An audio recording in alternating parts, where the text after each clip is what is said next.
Hello' সকলো ভালে আছেনে? আজি আমি বনাম গাহৰিৰে তিল।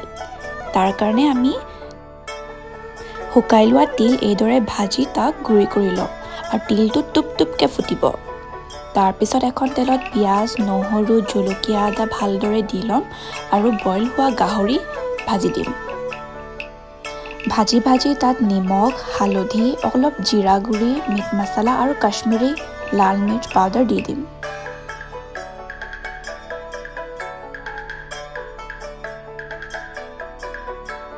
আৰু মছলাখিনি ভালদৰে মিহলি অকণমান সিজিবলৈ দিম।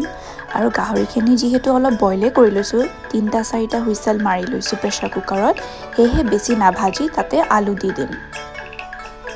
পিছে আলুটো একদম অপশ্যনেল দেই, আপোনালোকে নিদিবও পাৰে।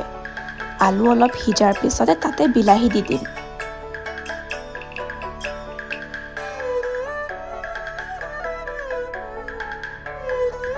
বিলাহী অকণমান সিজা হোৱাৰ পিছতে এনেকৈ তিল আমি যে গুড়ি কৰি লৈছিলোঁ সেইখিনি দি দিম।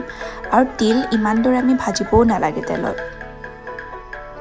তিলখিনি দিলে আমি গেছটো একেবাৰে চিমত থৈ ঢাকোন মাৰি ভালদৰে অলপ সিজিব দিম।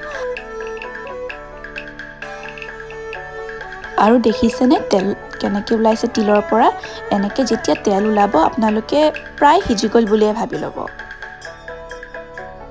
তাৰপাছত এনেকৈ ভাতৰ লগত খোৱাৰহে মজা আৰু। আপোনালোকে দেখিছেনে? খাওঁ লাগিছেনে নাই পিছে? আপোনালোকে মন কৰে যদি অলপ জুলীয়াকৈ খাব পাৰে, কিন্তু মই অকণমান ড্ৰাই কৰি ভাল পাওঁ।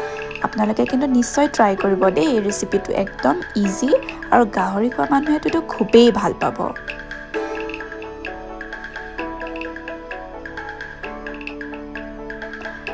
আজিলৈ ইমানেই, আকৌ লগ পাম, বাই।